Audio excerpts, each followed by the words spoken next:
morning, y'all. Hey, go ahead before you sit down, take a seat. Just turn to somebody, say good morning, let them know you're glad they're here. You're like, what if I'm not glad? Fake it. Just say hello, be friendly.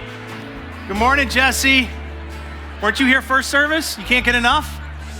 Round two? All right, I'm gonna charge you this time. So a couple weeks ago, my wife, Nicole, and I came in with our kids, and we tried to pretend like we're just total normal family. We snuck into the back, sat there, watched church happen. We're part of the whole morning. It was great.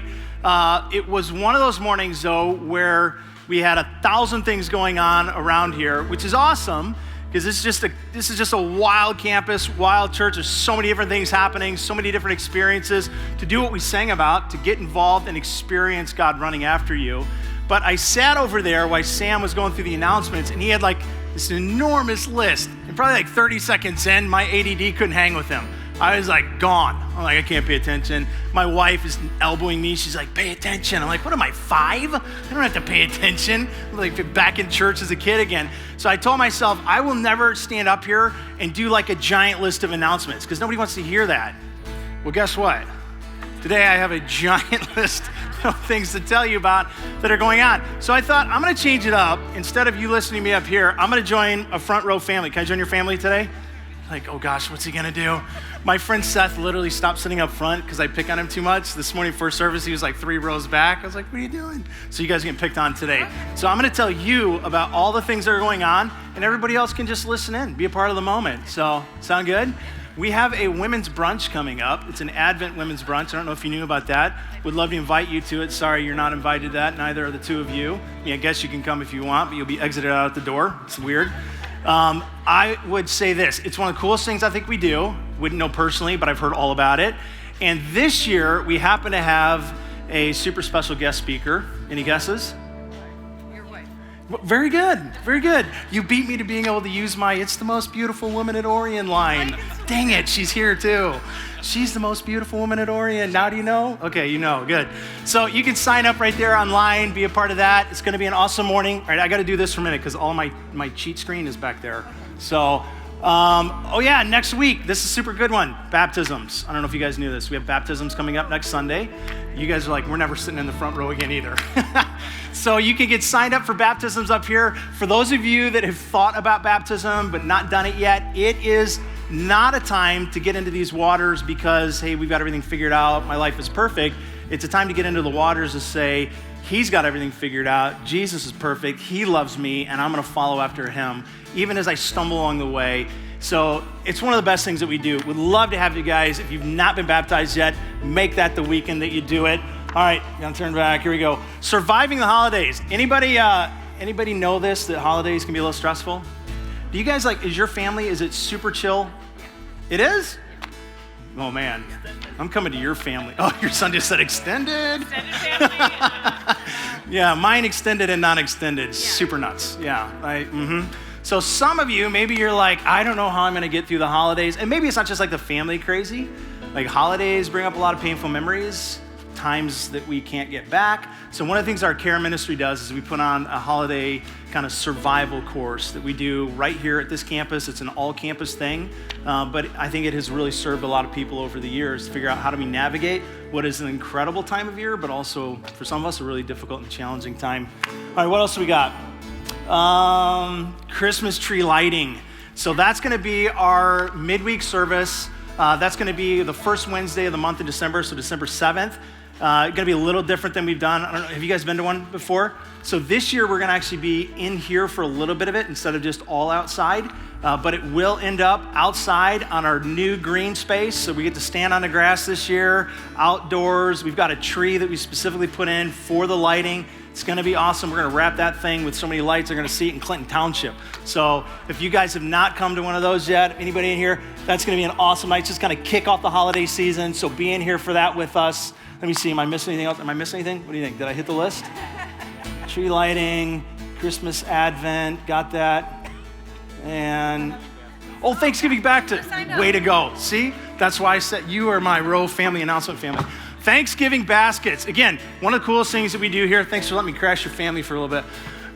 So you could get signed up, whether sign up is just donating towards it or actually being one of the people that drives and drops food off. My family and I did that for the first time last year with Orion. Some of your interactions are gonna be just dropping food and leaving because people may not be there or answer, but some of you will have opportunity to engage with people and just be a gift to families who this time of year might be in a little bit of a pinch and struggling, and it's an incredible opportunity for you to get out of your routine and to serve others during this time. So would love you to be a part of that with us. All right, transition.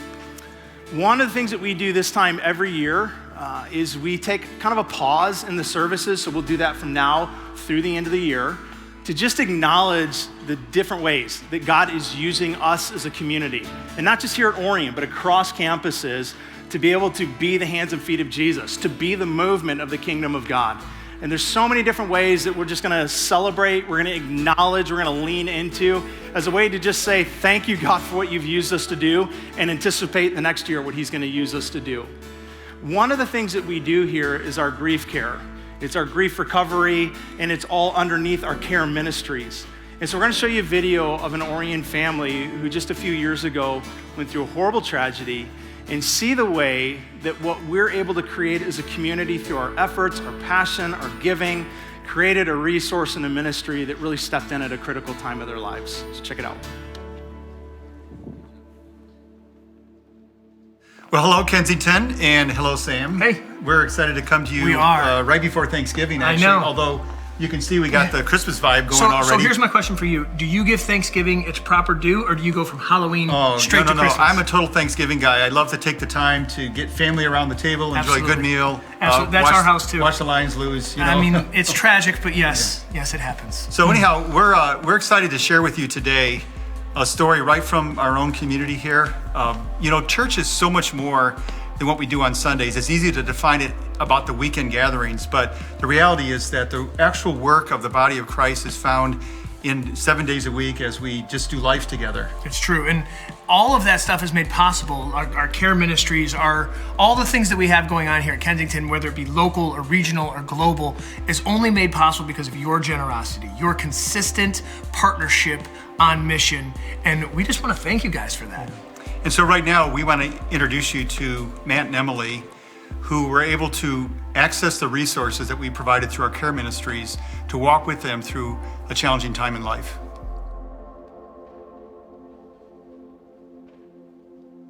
Sammy was our son. He was a joy to be around all the time. He was very animated. He was a goofball, for sure. Yeah. Very verbal from a super young age. He was into just kind of a bunch of different ventriloquism and all these things that Music. just... Cool music, too. Yeah. He wasn't into like kid stuff. He was into like... Nirvana. I would play and he would sing with me, and we'd have a lot of fun with that. He just really loved life. In 2019, in July, he died unexpectedly. It was a traumatic event for our family, and they thought they'd be able to get him back, but they never were able to, so, yeah. It was very sudden, very unexpected, and we were in shock at that time. Yeah. Didn't know where to go. I remember my first night laying in bed. I just remember feeling like envisioning myself running to God. Like, I knew that's what I needed to do in this moment, is to just let him embrace me and get me through this. I was lying in bed kind of between consciousness and sleep, and I just saw something with my eyes closed that I couldn't really understand at the time, but there was a feeling of kind of serenity, and just I saw a man in a robe leading a little boy up to the gates of heaven, was my interpretation of it. But the color and the feeling was nothing, wasn't like anything I've ever experienced. So, and I think in that moment I needed that. Thankfully, my mom and my brother were there to support us through that. you get up and you go through the motions, you know, you don't, a lot of crying. Yeah. A lot of crying. You just can't stop Yeah. crying. You're in shock too, so there's this flow between bawling and numbness. It's hard to explain. It's just Yeah. complete shock and sorrow, like I've never felt before. I wouldn't Yeah. I wouldn't wish it on anybody. More than emotional pain, it's physical pain as well. Mm-hmm. Yeah. Like in your heart, you can feel it in your soul. From the very beginning, Matt and I decided we're going to get through this. We are going to rely on God. We are going to look for resources for ourselves and our family. As soon as we heard about Grief Share, you know, we of course looked it up and emailed and found out when the next session was, and we knew we needed something faith-based to get us through this. For me, walking into Grief Share the first time, I was so thankful for Renee. She was exactly who I needed to see. She was very welcoming. She also has lost a child. And I remember when she embraced me and greeted me thinking, wow, if she's up there doing this and helping other people, then maybe we can too. Maybe there is hope in this. Maybe I won't feel like this for the rest of my life. Each week you watch a video, there's a workbook that you do during the week, and that really helped me think through and use some scripture to kind of guide me through my grief. Through the progressing weeks, you see laughter, you see camaraderie at each small group, and you see bonds being formed. I think Grief Share is a great tool for teaching you how to walk with the pain and still walk with Jesus in the pain. Staying close to God in that moment, in those weeks right after grief. It's hard to do, but Grief Share keeps you in the Word. It keeps you in community with other Christians or with other people that are coming to Christ through Grief Share. It was June or something, and I think Renee just reached out to me and asked, maybe this is something you might want to do. But I wasn't sure about it, and I had kind of prayed on it. And I remember walking outside around that time, and in our garden, there was a bright blue feather kind of stuck upright into one of them, which was, Sammy used to like to collect feathers and rocks and stuff. So I took that as a sign that, maybe this is something I should go ahead and do. And it's been a really great honor. I really enjoy it. I'm simply there to provide my perspective, what my experiences through grief, and to kind of point people towards Christ. And it's been a real reward to see some people kind of, I'm going to church now. Some people start going to Kensington as a result of it. And it's awesome to see kind of spiritual growth in people who maybe haven't considered that before. We have his picture up. So Yeah. Lucy also familiar, talks about him. like Sammy. Yeah. She knows his name and knows what he looks like. And Charlie, he wants to feel close to his brother still a lot. So he'll have, he gets into some old costumes that Sammy had, and he'll always be like, did Sammy like Darth Maul? I'm like, yeah, Sammy liked Darth Maul. So he'll, I think it spearheads kind of some of his interests. I think God has shown me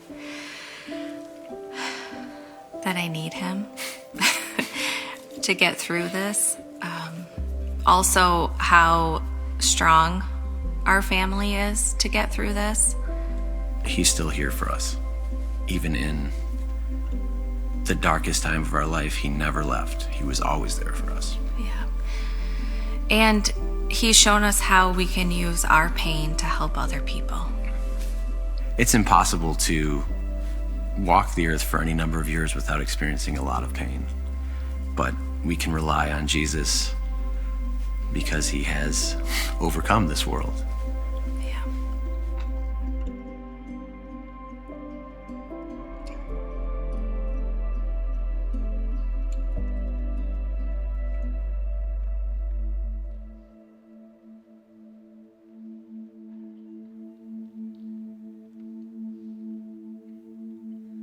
I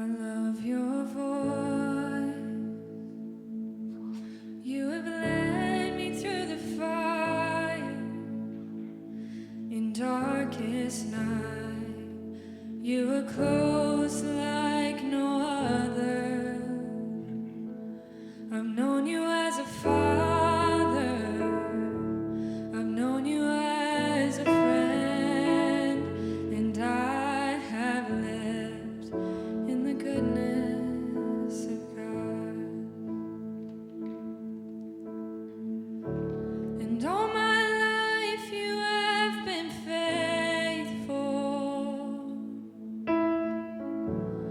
All my life you have been so, so good. With every breath that I am able, oh, I will sing of the goodness of God. Your goodness is running after, it's running after me. Your goodness is running after, it's running after me. With my life laid down, I'm surrendered now. I give you everything. Your goodness is running after me.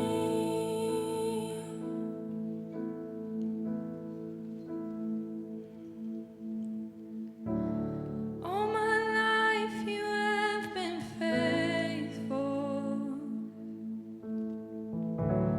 All my life you have been so, so good.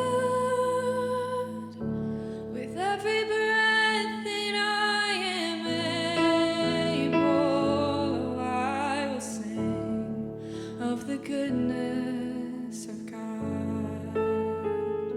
Oh, I will sing of the goodness of God. Oh, I will sing of the goodness of God.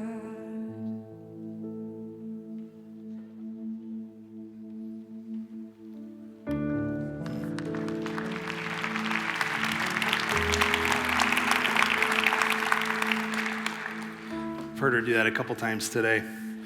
Every time it just cuts right through.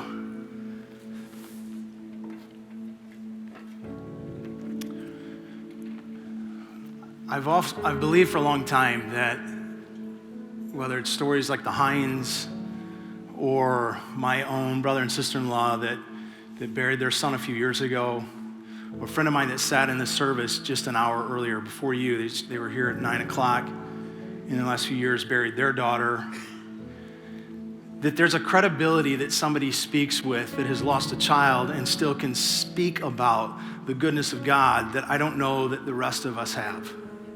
That doesn't mean any of the rest of our suffering is insignificant or isn't meaningful or you can't speak out of. But there's few things in life I could imagine would be more difficult to still believe in the goodness of God than those moments. And when you hear stories like that, like part of what I want you to hear in the moment, part of what I want us to sit in the moment is how God himself continued to pursue the Hines. And he continued to demonstrate his goodness even in such a horrific situation. But I think this is also one of those moments worth celebrating as a community, as a church, that we've been able to create something here together that helped come alongside them and serve them in that moment as well. Specifically with our grief care, but really the whole umbrella of our care ministries. And a lot of times what we do is we celebrate things that we are letting God do through us around the globe, which we should, and we'll continue to, and we'll do in the next couple of weeks. But there's also moments I think it's worth acknowledging that right here in our own midst, God has allowed us through our time and our talents and our generosity to create opportunities and efforts to serve people that are going through horrific moments in life that without you're journeying a little bit more alone than you otherwise would. Moments where I hope what we also see is that this goodness of God we've been singing about this morning that keeps chasing us down, it's more than just good. Good is just the best English word we can give to it. It's a goodness that is so rich and deep and powerful and sustainable that it transcends everything you could go through in this world. That's not just goodness. That's the power of God active in all situations and in all things. So this morning, here's what I want you to know. There are some of you that maybe something is triggered a little bit as you watch the Hines share their story. Maybe you have your own loss that you're in the midst of, that you're reflecting back to. Our grief share is actually here. They're in the lobby this morning. A number of the people that run our grief share, as well as a bolstered up prayer team this morning. So here's what I want you to hear. The best thing that you may get out of today may not happen in this room. Maybe the experience that God knew you needed to come to today wasn't sitting here for the next 25 or whatever amount of minutes we have left. Maybe it's out there in the hall having a conversation. Maybe it's being prayed for, prayed with. Maybe it's just opening up to somebody in our grief share. Maybe it's talking about some next steps that you need to take. But I just want you to have the freedom that if at any point, whether right now or 15 minutes from now, at any point today, if you feel like this room isn't where I need to be, then that's fine. Then go out there. We don't believe that everything that has to happen on Sunday morning has to happen in this room. So if the community out there in the hall needs to serve you today, then let them do that and just go ahead and be out there with them this morning. So I want to pray for a minute and just ask that God would be so present, so clear. We're going to lean into the subject of the Sabbath today. Its importance, what it is, how we experience it, how Jesus reframed the understanding of it in his time, and I think even how the Sabbath is attached to our ability to be aware of and experience more of this goodness of God that's constantly running us down, chasing after us. So let me pray to him. Father in heaven, come before you now and just acknowledge that I do believe, as many of us do right now, because we have tasted it and we have experienced it, that you are good beyond a way that our words could ever express or our minds could fully comprehend. But thank you that you are relentless in your pursuit of us. That no matter how many times we turn away, push you away, try to make life work without you, you so gently but consistently keep coming after us, inviting us into the relationship that is the life-giving encounter with you. And God, I pray this morning as we lean into your scriptures that you would speak through them. I pray that you would open up what of them is mysterious. I pray that you'd make clear what is clear. I pray that my words and what I plan to say, that it would ring true to the person of Jesus and to what you have given us in this book. And God, I pray that you just speak to all of us. Would you give us the ability, whether we're convinced you exist, whether we're trying to figure that out, whether we're sitting here convinced you don't exist, would you give us the ability somehow to have a moment, an encounter with you that transcends this room, this space, and all the stuff in our head and hearts right now, that you would provide for us what it is that we need from you today. In Jesus' name, amen.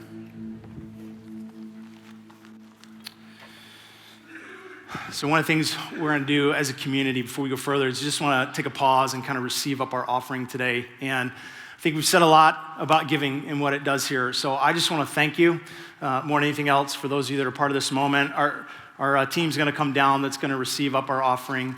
And if you've not done the offering here with us before, it's a little bit different maybe. We have people are going to pass buckets. They're going to start on well, be my left end, your right side of the aisles. They're going to pass down one, then you pass it back down, set it on the ground. Sounds like a rhyme, sorry. And then they're going to receive it up. They're going to take it up from the ground, take it back. So just want to say thank you. And if you've not been a part of this with us, just want to invite you into this.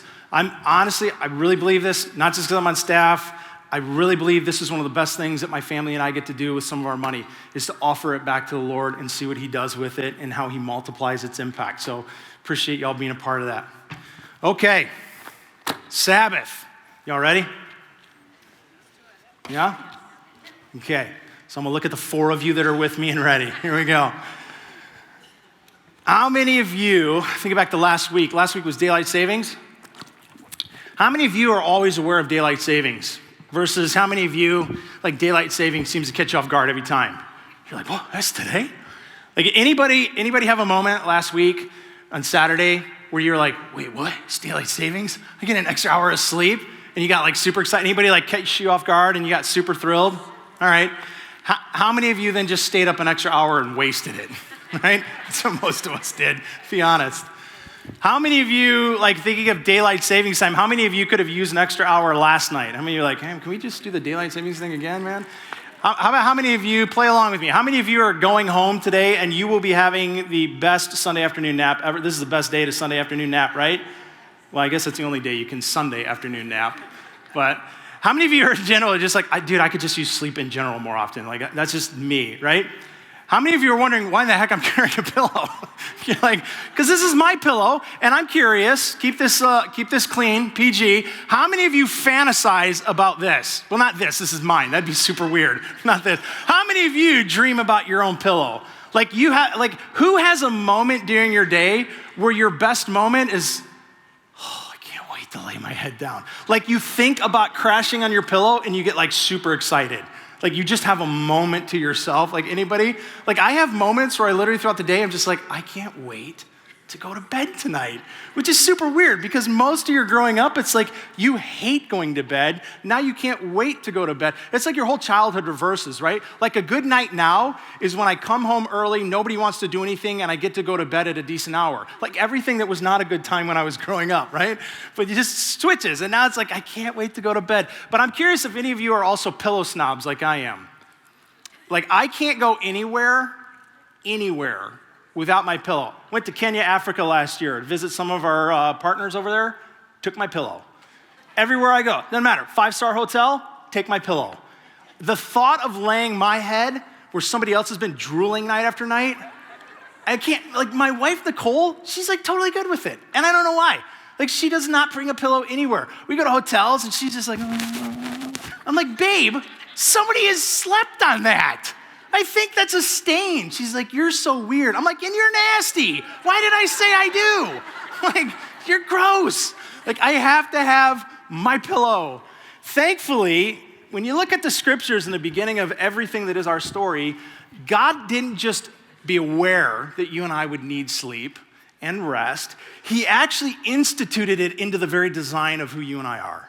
If you go back to the book of Genesis, this is what we read.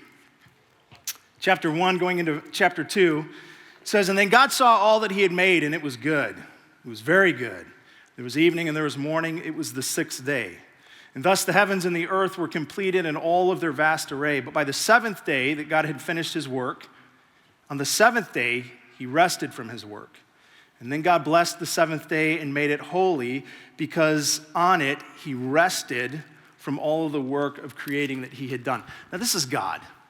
All-powerful, almighty. God's not resting because his energy tank got low. God's not resting because he needs sleep. He's resting more as an example. You know the moments when, as a parent, you try to teach your kids something, not by saying, do this, but more by showing. It's the caught-taught moment. You're kind of displaying or demonstrating. This is a moment like that, where God is trying to show his creation something that he hopes will kind of pick up on and we will catch. The interesting thing is, most of creation followed suit right afterwards. Did you know that there is no created thing that does not sleep? And across the animal kingdom, sleep will look very different from thing to thing, but everything experiences some form of sleep. When God rested, he created a pattern that even all of creation began to follow. For example, the python. Anybody know how long the python sleeps? Why would you? 18 hours. Python sleeps 18 hours, as opposed to the giraffe, who only sleeps somewhere between 30 minutes and 2 hours. This is probably more like some of you. And then there's horses that sleep somewhere between 3 to 4 hours, but they take multiple 15-minute naps throughout the day. That's probably like most of us. Like, I don't get a lot of sleep, but I nap often. And then there is the koala. The koala sleeps 22 to 23 hours a day. They are clearly the teenagers of the animal kingdom. And then there's this snail that I read about this last week. I've never heard about this, so probably you never have either. That certain species of snail have the ability to sleep up to 3 years in time. Like 3 years in time? I don't even know what to think of 3 years in time. God has invited all of creation and all of humanity into the experience of rest. The problem is that for most of us, when we think of rest, this is what we think of. We just think of sleep. Or maybe if we go a little bit higher than just sleep, maybe we'll go vacation, right? Well, if I'm gonna get rested, I need sleep. Or if I'm gonna get rested, I need vacation. Here's the problem, is that rest is not the same thing as sleep. Rest is not the same thing as a vacation. I can prove it to you. How many of you have ever gotten a full night's sleep? Like it was good. Deep sleep, head hit the pillow, boom, out, gone. Wake up the next morning, great time, 8 solid hours or whatever you need, and yet you're still exhausted. Yeah. Or how about this? How many of you guys have ever gone on a vacation and you come home from the vacation and you left depleted, and by the time you got home, you were no more energized? Or maybe you were for a minute, but then the very next day you get to work and it's like tank goes boom, right back down.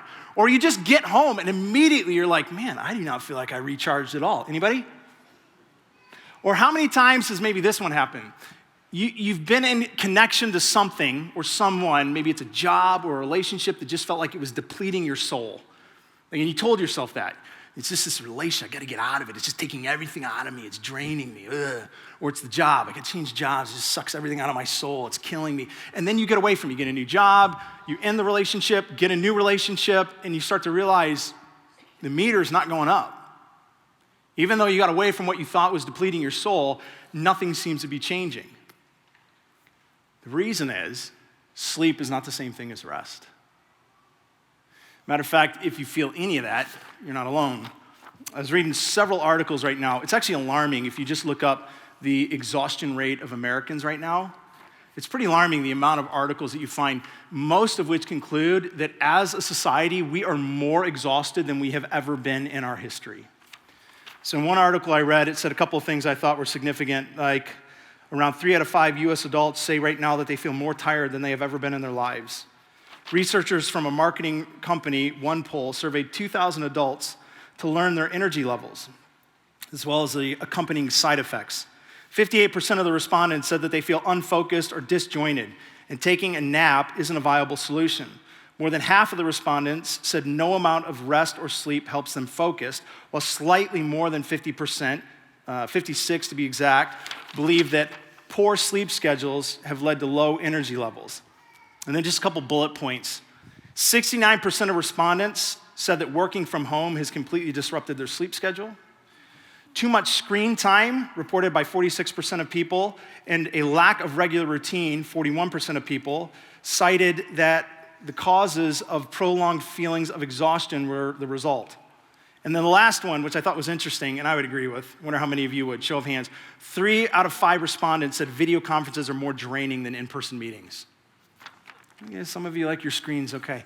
I think they're more draining, but our world is, by and large, more exhausted than we have ever been. And I think part of the reason is that God creates this thing called rest. We end up referring to it later on as the Sabbath. Humanity starts to wander away from it, and we begin to associate rest that God offers to us with sleep. Here's the problem. All sleep requires is a pillow. Rest requires a person. So they're not the same. I want to take you on a little bit of a journey to show you exactly what I mean. So if you go back to the book of Genesis and you start where we just started, you've got God laying everything down in creation, and then he does this thing where he demonstrates to us at the end of it how to take a pause and how to rest. The problem is creation, us as a part of creation, did not pick up on all of that. So we began this form of deviation away from God's ways of life. So in the second book of the Bible, Exodus, God goes beyond just modeling it and demonstrating it. He actually now institutes it. He commands it. So Exodus chapter 20, I want you to see it.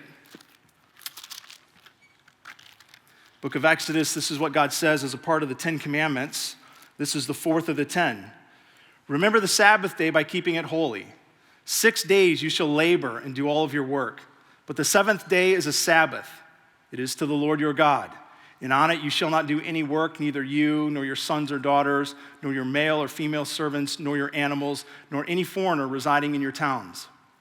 For in the 6 days that the Lord made the heavens and the earth, the sea and all that is in them, but he rested on the 7th day. Therefore, the Lord blessed the Sabbath, and he made it holy.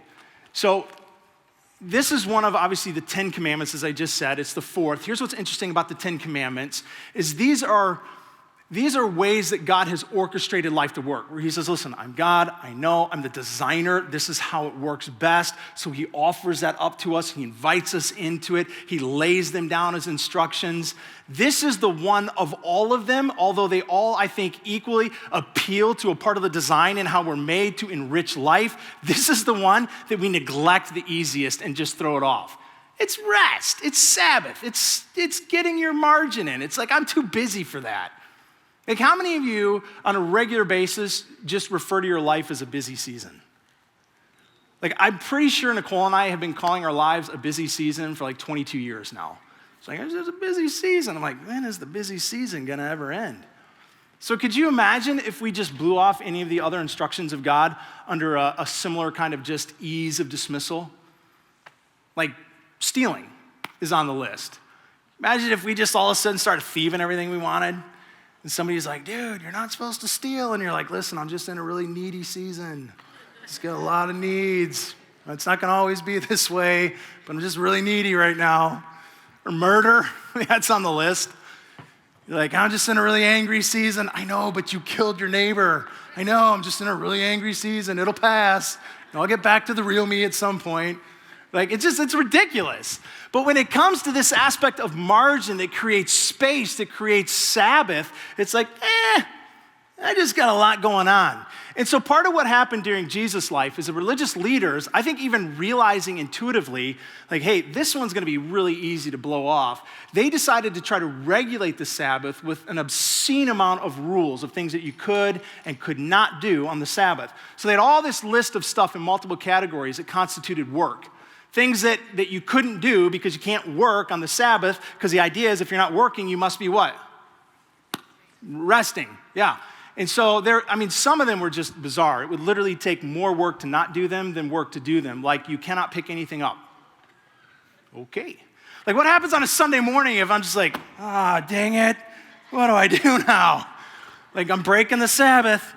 You can't put on lotion, you can't brush your teeth, you can't write anything down. There are even certain sects of Judaism today that debate back and forth over whether or not flushing the toilet would constitute work. Right? Like, it got out of control with all these lists. But obviously, so I didn't grow up in a Jewish home, but even in the Baptist home I grew up in, we weren't much better at trying to regulate.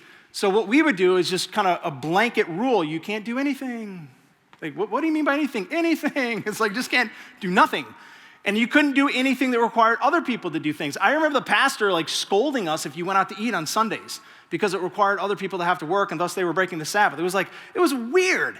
I think any kind of method to regulate what the Sabbath is, whether it was the Jewish leaders, whether it's more modern like my upbringing, what it does is completely misses the point, and it turns the Sabbath into something far more legalistic than life-giving. Even with Jesus, it got so extreme that there was a time that while he was with his disciples, all they did was pick a little bit of grain, and the religious leaders lost their mind because that was constituted as work. But it's an example of where not just Jesus breaks the Sabbath, but he begins his work to kind of reframe an understanding of what the Sabbath is and how rest is found in it. So I want you to see it. It's in the book of Mark. If you have your Bibles, chapter 2. It says here, one day Jesus on the Sabbath was going through the grain fields. And as his disciples walked along, they began to pick some of the heads of grain. So that's the work, because you can't harvest on the Sabbath. And they began to pick some of the heads of grain, and the Pharisees said to them, look, why are they doing what is unlawful on the Sabbath? And he answered them, haven't you read what David did, he and his companions, when they were hungry and in need? In the days of Abiathar, the high priest, he entered the house of God and ate the consecrated bread, which is lawful only for priests to eat, and he also gave some to his companions. So part of what he's doing, he's saying, listen, the rules you have not always, those have not been my rules. Like you realize, like, this has been broken before, right? You're creating something that wasn't what I entirely intended. But then he goes on to say two things, that if you are a good religious leader in Jesus' day, not only will you fully understand what he said, you're going to be fully frustrated. Because he's about to try to strip away the power of what they're doing in the legislation of the Sabbath and turn it into what it was intended to be. But that also strips them of their authority. So this is what he says next. He said to them, the Sabbath was made for man, not man for the Sabbath. So the Son of Man, which is a reference to himself, is Lord even of the Sabbath. So 2 things he says here that's critical in understanding the Sabbath. Number 1, he said, Sabbath is made for you, you're not made for it. Like, you don't serve the Sabbath serves you. Because the Sabbath isn't something that you have to be regulated with. It's supposed to be restoration for you. It serves you. So he's starting to take away the win, lose, pass, fail way that they were relating to the Sabbath. Oh, we did it. Oh, we broke it. Oh, we succeeded. Oh, we failed. He's like, no. It's way too legalistic of a way to approach it. But then what he says next, this is the place where they would have started to pull their beards out and get frustrated. Because what he said next when he said the Son of Man is the Lord of the Sabbath, is he's not even just saying, hey, I'm over the Sabbath. I'm the Lord of the Sabbath. He's actually indicating something even deeper. He's saying not just I'm bigger, I'm over. He's saying, listen, I am the Sabbath. And I can show it to you because in another place, without saying it this way, he actually says it. The book of Matthew, chapter 11, Jesus says this, come to me, all who are weary and burdened, and I will give you rest. Anybody feel weariness? Anybody carrying any burdens this morning? Anybody been trying to shake it? Anybody been putting an extra shot of caffeine in your coffee? You're like, I didn't think you were going there with shot. Well, maybe you're doing that too. Maybe you're drinking more than you know you should, more than's healthy. Maybe you're irritable. Maybe you find yourself snapping more often than lately. Burdens. He says, listen, here's what you do. Come to me, those of you who are weary and burdened. And watch what he says. Take my yoke upon you and learn from me, for I am gentle and humble in heart, and you will find what? Say it. Not just rest. Rest what? This is deeper than sleep. He's saying, I actually can refill something in here. I will restore something in here. Okay, so rest was what God instituted in Genesis. Okay, 6 days work, 7 rest, rest, rest. We didn't follow suit. Exodus, what does he say? Here's a Sabbath. What's a Sabbath about? Rest and acknowledging him. Then he comes along, Jesus says, I'm Lord of the Sabbath. Sabbath being about rest, being about connection to him. And then what does he say in Matthew? If you want this rest, where do you go? To your pillow? To Hawaii? Where do you go? Come to me. He says, if you want this rest I'm talking about, here's where you get it. You get it by coming to me. Here's what we have to be so clear on about Sabbath. Sabbath is not intended to just be simply a day of doing nothing. Here's what Sabbath is. If you're taking notes on your screen, I encourage you to write this down. Sabbath is an intentionally regular pursuit of trying to sit in the presence of Jesus, where he will do a supernatural work that I cannot explain, but it is real and it happens, where he will fill up your soul in a way that nothing else will. And he was constantly trying to teach this to us. This is why throughout the Gospels, he would say things like, I am the bread of life, I am living water. Like he was constantly trying to say, listen to me, I am the substance of life. I am the source of life. If you will just come to me, I will fill your cup. I am the substance of joy, of peace, of hope, of rest, and everything else that you and I try to find everywhere else. He's like, come to me, and I do that. Rest was never intended to simply be a day of doing nothing. Rest, true Sabbath, is about intentionally, consistently pursuing the presence of Jesus, learning how to sit at the feet of God. So I want to show you a quick story about what that looks like. So if you've still got your Bibles, we're going to go over to Luke. So flip them there. If you don't like the others, it'll be on the screen. So Luke is a story of 2 sisters. Maybe some of you are familiar and some of you aren't. 2 sisters Jesus has a moment with, and I think it's just such a great example of rest that he's inviting us into. Verse 38 of chapter 10.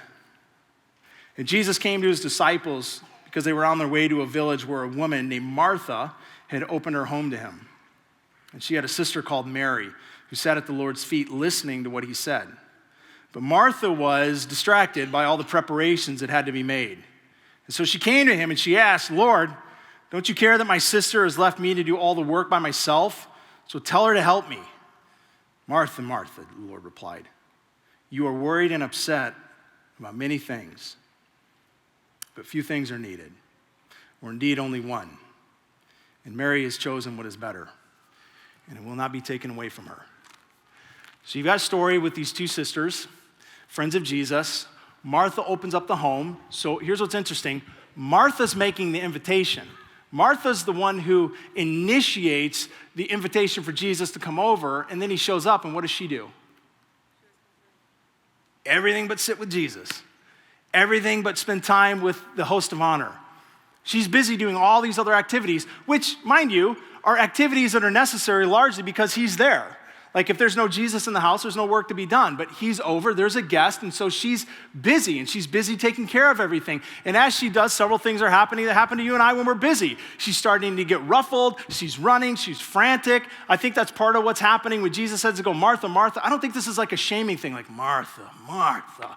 I think it's more like Martha, like she's just busy. She's running everywhere, and then she's irritable because she doesn't go to her sister. Hey, Mary, there's like a little bit of things to do in the kitchen. Would you mind? Like 5 minutes, Mary. Just give me a couple minutes. Give me a little bit of help. Well, she goes to Jesus. She's like, hey, Jesus, that lazy, rotten sister of mine, if you wouldn't mind, it'd be great if maybe you could ask her to get up and do a little bit of work around the house. We got things to do. I don't know if you've noticed. I got turkey in the oven. Like she goes to him out of irritation, hoping he'll take care of the problem. I don't know. Of course, you've been in this place. You've been in the place where like you're standing your ground on something you believe or something you're doing, that you're right, and then suddenly, somehow, a circumstance occurs and you realize, oh, crap. I'm the wrong one. Like this is that moment. Like she's going to Jesus. She's like, I'm totally in the right. I'm working hard. I'm sweating my butt off. I'm getting things done. She's lazy and irresponsible. And then Jesus slips the script on her. And so he doesn't correct Mary. He corrects Martha. He says, Martha, Martha, you are worried and upset about a whole lot of things. Now, I want to give Martha a little bit of a break. Like, I don't know if this happened to you, if you grew up in the church, but Martha has always had a little bit of a bad rap in the church. Like her name, like poor Martha, is just synonymous with like frustrated, overworked, busybody. It's like when the church I grew up in, like people would often say this. They'd say, don't be a Martha. It was like super annoying. Even as a kid, I'm like, don't say that to me again. Actually, I've resolved myself that at any point in the future, if somebody ever says that to me again, if they're like, don't be a Martha, I'm gonna be like, don't be a Karen. You know, like, so I'm just like praying, like, God, please give me that moment. Like, let somebody call me a Martha. But this is Martha. She's frustrated, she's overworked, but she's doing what has to get done. Like, these aren't unimportant things. And here's where I think she needs a little bit of a break. She's not a wicked woman. She's not doing evil things. She's not doing things that she shouldn't be doing. She's doing important things. There's nothing she's doing that isn't important at some level or another. And so frankly, like I get Martha, right? Do we get Martha? Truth is, we don't just get her. I think we are Martha. Like a look at any one of our schedules, mine, yours, I guarantee, is overwhelmed with all kinds of important things. Like, you know, one of the things that people will say to me often, conversation I regularly have with people goes something like this. Well, you should take some things off of your calendar. You got a lot of things that you're doing. And then I look and I'm like, I don't know what to take off. Like, I wish there was this list of things on my calendar that was like insignificant, unimportant, meaningless things. I'd be like, aha, done. Those are gone. Those don't exist on my calendar. In my mind, everything I look at, it's important. Whether it's important because of my family or being a husband or being a pastor or working here or any list of the things I enjoy doing, there's important things, yours as well. Here's what I wonder though, of all the things that would make up the list of your calendar, is there margin that gives you rest? And here's how to know whether or not there's margin that gives you actual honest rest. Is that your life possesses what Martha's did. If your life is worried and upset about a great many things, you've just got a lot of important things, but you've got no margin for rest. You've got no Sabbath. If you're stressed out and irritable, if you're overwhelmed and angry. Like if you just look at the course of your life over a given week, is there more peace, joy? I mean, Jesus even said it, Galatians, fruit of the Spirit, love, joy, peace, patience, kindness, gentleness, self-control. I mean, are those the things that just radiate? Because I'll tell you this last week, nope, not for me. It was more like irritation, cynicism, angst. It was all coming out of me. And there's one reason. And that's the reason that it was coming out of Martha. Because I was giving all of my attention to the important things and not to the necessary thing. And so Jesus tries to redirect her schedule and say, hey, Martha, it's not that the important things don't matter, but there's something that trumps. And he says, there is one thing that's needed. Now, when I hear that, when he says, hey, Martha, there's one thing that's needed, let's be honest. Like, here's part of what my head does. Well, it must be nice to be a rabbi. I'd like to have only one thing to do. What do you just teach? All I do is teach. I just wander and teach. Good for you, Jesus. I got lots of things to do. But here's what's super interesting and why language is so important. Jesus doesn't say there's only one thing that's important. He says there's one thing that's needed. So Jesus knows, Martha, I get it. You got a lot of important things to do, just like you and I. I mean, we've got kids to take to soccer things. We've got work. We've got boss expectations. We've got church things. We have things. I get it. And they're important. What Jesus says, though, is not, hey, there's only one important thing. He says there's only one thing needed. And there's a difference. Important is not the same thing as needed. Like paying your bills, it's pretty important. Breathing is needed. And here's the relationship between the two. If you neglect what's needed, you will fail what's important. If you give attention to what's needed, you will produce what's important. Every time. And so Jesus says, there's one thing needed. And he says, your sister's got it, and it won't be taken away. Because Mary has chosen what is better, and I won't take it from her. What's Mary choosing? To sit in the presence at the feet of Jesus, and here's what's so important, and listen. The text doesn't say that she sat and talked. Here's my list. Here's all my things. Here's every question I've got. Here's all the requests I want to make. It says she sat and was listening at the feet of Jesus. Now, I don't assume that later that day she continued to do it. Like, I don't have this picture that that's just her go-to. Like, later that day she's just sitting, and Martha's like, all right, Jesus is gone. The guests are gone. Okay, it's time to clean up. Let's get to work. And Mary's like, I'm not going to do it. I'm doing the one thing Jesus said won't be taken away. I'm just going to keep sitting. Psst, you clean. Like, I'm not picturing that. I'm picturing at some point she got up. I was like, all right, we've got other important things to also get to. But before the important thing, she gave attention to the needed thing. Jesus was clear. One thing is needed, even in the midst of all the things that are important. So here's my question for you, and for myself, to be honest, for all of us. Are we living lives giving attention to the hundreds of important things, but neglecting the one needed? And if you have any uncertainty about how to answer that, again, worried and upset, stressed and irritable, are you? Does that seem to be higher than anything else? Peace, calm, love, joy? Are we living our lives and filling our calendars with all the important things, but neglecting the one thing that's needed? I think there's a way that our world has created a normalcy of things that are killing us. It's normal to keep going. It's normal to have a fuller and a fuller schedule. It's normal to say yes to the next soccer or baseball moving up bracket. It's normal to take on more responsibility. It's normal to have one thing fall off your calendar and replace it with the other thing. It's normal to say yes to the commitments. It's normal to want more, get more, have to then work more, go. It's normal then to be irritable. It's normal to be stressed out. It's normal to be overwhelmed. Isn't it weird? Almost all of us said yes to, in the beginning, we could use more sleep. And yet, what do we usually do, and how do we react to somebody that, like, if somebody came to you today and was like, man, I just slept like 12 hours today. We're like, lazy bum, get a job. Right? Like, there's this weird relationship where we know we need more rest, but when you see somebody that gets it, we actually have this negative reaction to it. Why? Because we've created an unhealthy normal that just is go, fast, more. And it's lending ourselves to doing all the things that are important, but neglecting the one thing that's needed. I would even go so far as to say what we have created as normal is killing us. This is why Sabbath is so important. Sabbath is different. Sabbath is where we keep the main thing. Sabbath is where we decide that what's needed can't get pushed to the bottom of the schedule, because what's needed actually fuels us to be able to do everything else. It's where we have to make decisions to say no to some things. Maybe we say no to the promotion. Maybe we say no to the invitation of our friends. Maybe we say no to the next sporting thing. Not just to simply say no, but so that we can say yes to what's needed, so that we can continue to say yes to also what's important. But for some of us, all we say yes to is what's important, and that's why our tank is so consistently on E.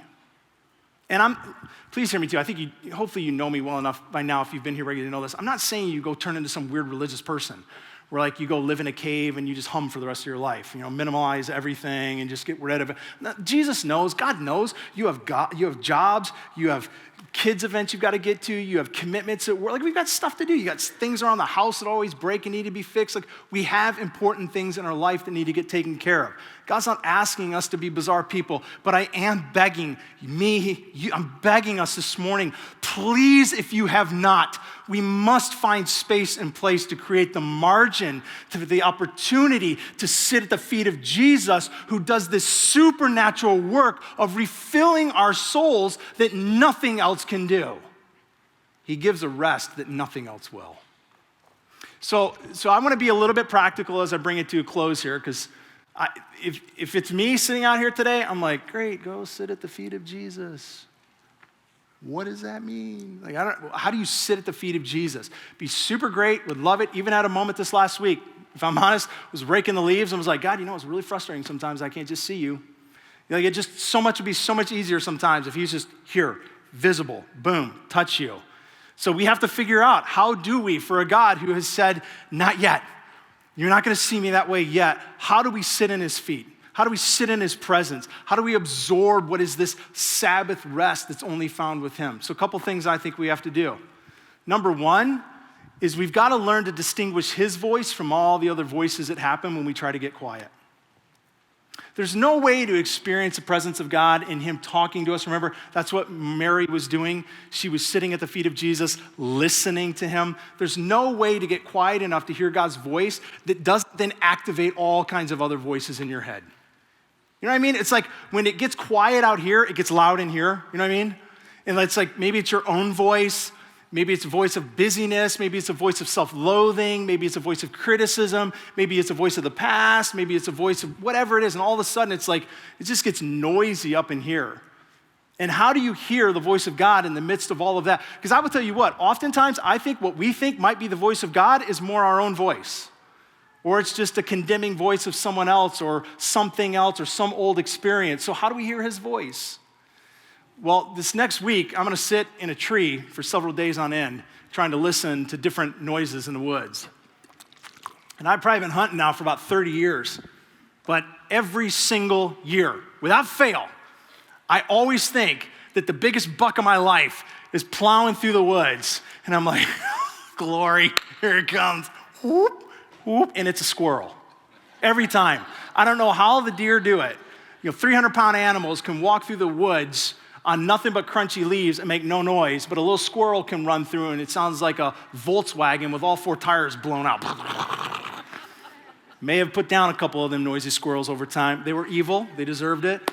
But every time, my son asked me years ago, he's like, Dad, how do you know when you hear a deer? I'm like, son, when you hear a deer, it's not a deer. Like, you just don't. They're so quiet. You'll never hear it. You're gonna have to see it. And I think the truth is God's voice is a lot like that. Part of what I listen for when I'm listening for God's voice is I'm listening for the quietest one. There's even a place in the Bible that says, it refers to his voice as a still, small voice. But I think it's not just about volume, it's also about message. I think God's voice is a voice that's loving, he's patient, he's gracious, he's reassuring, is the voice that begins to fill you up.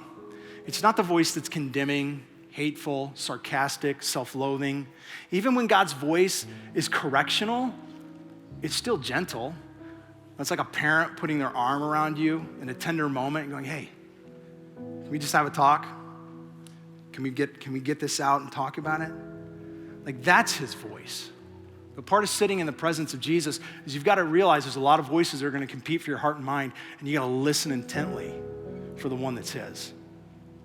Second thing I think we have to do is we have to, at times, we have to learn how to be quiet enough that we can actually hear. And quiet for everybody is a little bit different. Like, I grew up in a home with 9 people. Like super, super quiet is like actually more distracting. So sometimes there's a resource I use. I'm gonna give you a couple resources here that help me. Believe it or not, this is, even though it's music, it helps me get quiet enough to drown everything else out so I can actually listen. You can find this, I think, on Apple Music, but I use mine on Spotify. Just soaking in his presence. It's all instrumental. It's just so super soothing. It's almost like background in your brain. But there's different playlists on there. There's some that are like 15 minutes, some that are like 2 hours. I think there's one that's 15 hours. Have fun with that one. But it's great. I will sit there sometimes, I'll just put that on, noise canceling headphones, and I just sit, and it helps quiet everything enough that suddenly I can start to hear his small voice come through. And then there's other times, if you're taking notes, you can write this one down, where I think it needs to be guided. Man, there's sometimes I sit down to spend time with God, and I don't know what to do. Anybody else? I'm like, should I read the Bible? Should I talk? Should I listen? Some people like to journal. I'm not a journaler. But then I'm like, maybe I should. There's just times where I don't know what to do when I sit with him. So I get busy, I get fidgety. So I use a couple different resources that help me, and particularly help me lean into the Word of God. One of them is the Abide app. All kinds of different features on this one, but just look it up, look into it. But again, it can take you through different parts of Scripture, through different devotionals. You can read them, they can be read to you, but it's a great one. One of my more recent favorites is an app called Dwell.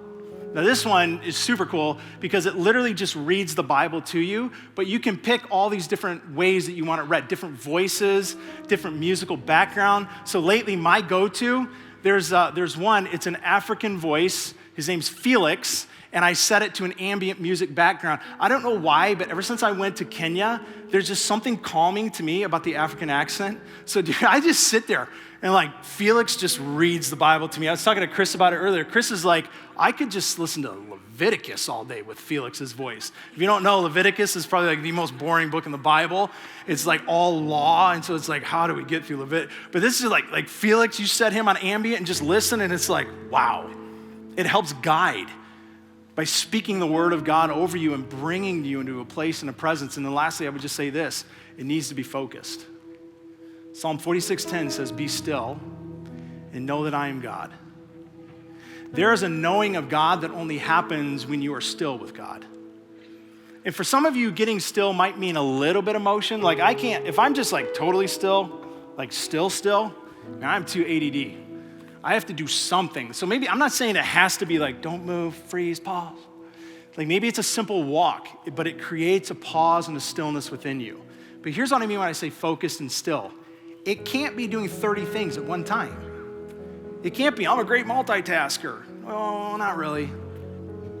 It means get still where everything else takes a pause so that you and him can take a moment. This is why, and some of you may disagree with me, this is why I'm not a huge fan of trying to have a moment with God on the car ride to work or home from work. I don't know about how your car rides go, but mine are super not peaceful. Like people just drive crazy, they're cutting you off, you're trying to figure out that exit, this exit, where do I go, slow down, speed up, like just doesn't work. And then if you're like kind of an agitated, angry driver, like how's that work? You know, God help me to be the person I should be. Hey idiot, you cut me off, and I just prayed today, like just doesn't work. So this is what I mean, still, whatever that looks like for you, but a place where at least enough of the rest of your life is blocked out that you can pause. There is absolutely no doubt that our world is more anxious and stressed and tired than we've ever been. And some of you right now, you have been trying so hard to resolve it. You've been trying to figure out what to do. Do I just work less? Do I drink more coffee? Do I take an energy drink? Do I just go to the gym and block it out of my mind? And it's just not working. And it's not working because you're paying attention to what's important but not what's needed. Here's the good news. In all of creation, there is a place. There is one, but there is a place that has the ability to penetrate to the deepest parts of your soul and fill that cup up. And it is sitting in the presence of the King of creation. So here's what I want you to do as we close with this song. Maybe you sing, maybe you sit. But would you just ask God, speak to me now about you and I and how to pursue rest and Sabbath with you. Father, thanks for the words that are your words. Thank you for the examples, for the real life human encounters of men and women with you, your Son, that give us more than an idea of you, but give us the reality of you, the framework of you, the pursuit of you, the person of you. Would we be men and women who allow the hunger within us that drives us to so many other things in life begin to drive us relentlessly to Jesus Christ, the Lord of the Sabbath, the rest of our souls, the bread of life, the living water. Amen.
Beautiful Father.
beautiful Father.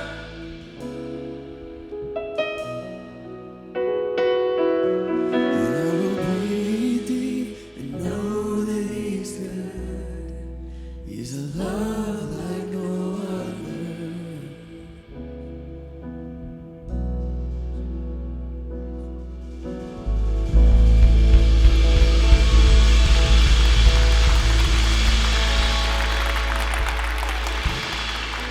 Don't you just want to hug him sometimes? I have like the worst singing envy with you. Listen though, that's what I hope. No matter what, no matter what our Sunday is, no matter what our message is, no matter what the series is, that's the ultimate hope, is that we would all grow to believe and experience more and more and more. There is a love like no other. It's Jesus Christ. I did not grow up that way. God was angry, judgmental, he was religious, he had rules, I didn't measure up. He was all kinds of things, but loving. So I still battle, even to this day, to really lean into the fact that he's loving more than anything else. That's our hope, is that we will continue together to experience, to believe, to lean in to just how loving he is. And there is a love from him that's like no other. So remember all that we have this morning to sign up for. We're trusting that some of it for you will be exactly what you need going into the season to keep filling up your cup and give you experiences of God's love. We also have our prayer team here. They're in the lobby still. Some of them are going to be down front. We'd love to just serve you by praying for you before you leave today. So if we can do that, please hang back and let us. Otherwise, have a great rest of the weekend. We'll see you next Sunday. Bye.